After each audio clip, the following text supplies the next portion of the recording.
राधे राधे आप सभी को। आज की वीडियो में हम जानेंगे कैसे विवेकानंद जी भगवान का साक्षात्कार करने की धुन में इधर उधर भटके आखिरकार अंत में उन्हें सच्चे गुरु रामकृष्ण परमहंस जी का मार्गदर्शन मिला। शुरू करते हैं आज की वीडियो। कलकत्ता नगर में महामारी प्लेग का प्रकोप था। प्रतिदिन सैकड़ों व्यक्तियों पर उसका आक्रमण होता था। हालात बिगड़ते देखकर सरकार ने स्थिति का नियंत्रण करने के लिए कड़े नियम बनाए, पर जब नगर निवासी अनुशासन की कमी से उनका पालन करने में ढील ढाल करने लगे तो शहर के भीतर और चारों तरफ फौज तैनात कर दी गई। इससे नगरवासियों को बड़ा आतंक फैल गया और उपद्रव हो जाने की आशंका होने लगी। स्वामी विवेकानंद जी उस समय विदेशों में हिंदू धर्म का ध्वजा फहराकर और भारतवर्ष का दौरा करके कलकत्ता आए ही थे। वे अपने देश विदेशी सहकारियों के साथ बेलूड़ में रामकृष्ण परमहंस मठ की स्थापना की योजना में लगे हुए थे। लोगों पर इस तरह घोर विपत्ति को आया देखकर वे सब काम छोड़कर कर्म क्षेत्र में कूद पड़े और बीमारियों की चिकित्सा तथा सफाई को एक बड़ी योजना बना डाली।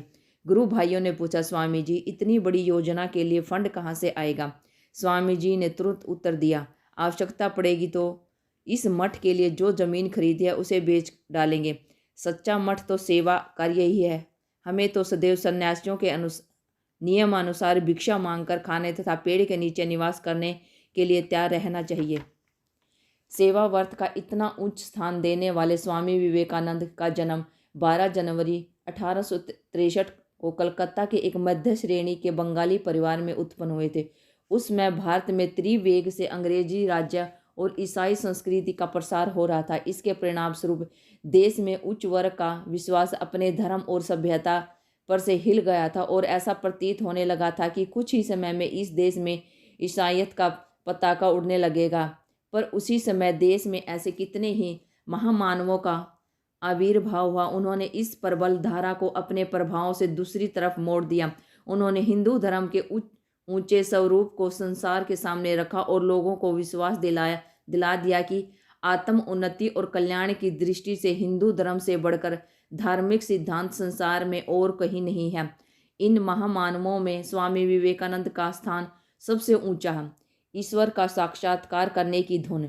बालक अवस्था में स्वामी विवेकानंद को, जिनका नाम उस समय नरेंद्र था, ऐसे ही वातावरण में रहना पड़ा और इसके प्रभाव से वे बहुत छोटी आयु में ही ब्रह्म समाज में जाने लगे थे। यह संस्था उच्च वर्ग के नव शिक्षित लोगों द्वारा ही स्थापित की गई थी और हिंदू धर्म की कितनी ही मान्यताओं जैसे अनेक देवी देवता, मूर्ति पूजा, अवतारवाद, गुरुवाद आदि के विरुद्ध उसने आंदोलन उठाया था। वे लोग जात पात का निराकरण, सब जातियों की समानता, स्त्री शिक्षा, बड़ी उम्र में विवाह आदि अनेक सुधारों के लिए भी जोरों से प्रयत्न करने लगे।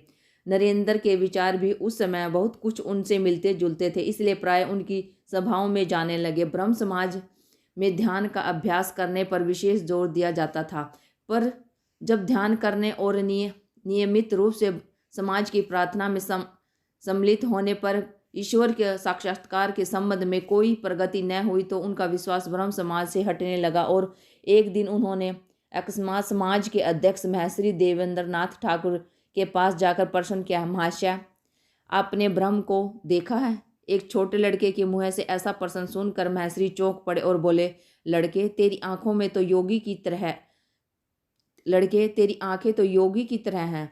पर नरेंद्र नाथ को इस उत्तर में संतोष नहीं मिला और वे अपने प्रश्न का उत्तर जानने के लिए अन्य धार्मिक समझे जाने वाले लोगों से भी यही चर्चा करने लगे। नरेंद्र को इस प्रकार ईश्वर की खोज में चारों ओर भटकते देखकर एक दिन उनके काका ने कहा कि तुझे यदि वास्तव में ईश्वर को प्राप्त करना है तो ब्रह्म समाज आदि को छोड़कर दक्षिणेश्वर में ठाकुर रामकृष्ण परमहंस के पास जा।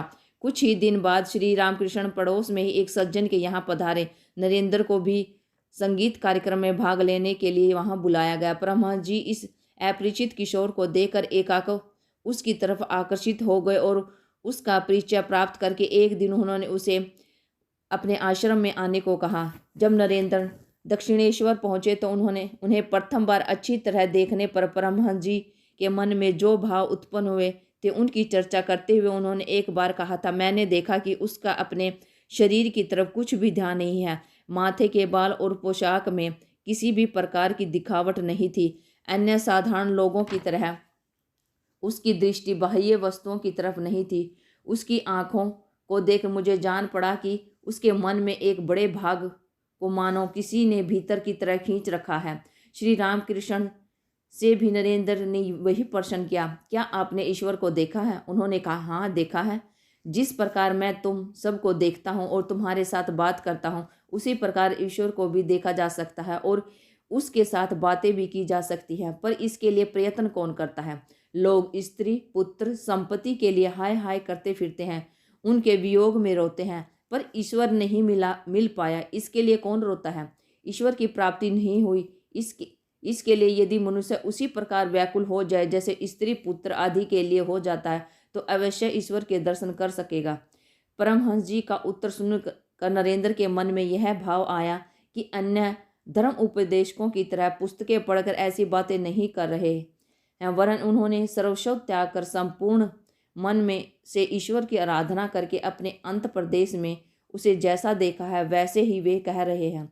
हो सकता है कि विदेशी दार्शनिकों की व्याख्या के अनुसार ये धर्म पागलों की श्रेणी में आता हो, तो भी ये महापवित्र और महात्यागी हैं और इसलिए मानव हृदय की श्रद्धा, भक्ति, पूजा और सम्मान के सच्चे अधिकारी हैं। आज की वीडियो आपको कैसी लगी? अगर वीडियो अच्छी लगी है तो वीडियो को लाइक, शेयर करके अच्छा सा कमेंट डालें। अगर चैनल को सब्सक्राइब नहीं किया है तो ज़रूर कर लें, क्योंकि हम आपके लिए अच्छी अच्छी कहानियाँ लेकर आते हैं। Thank you for watching my video. जय हिंद, जय भारत।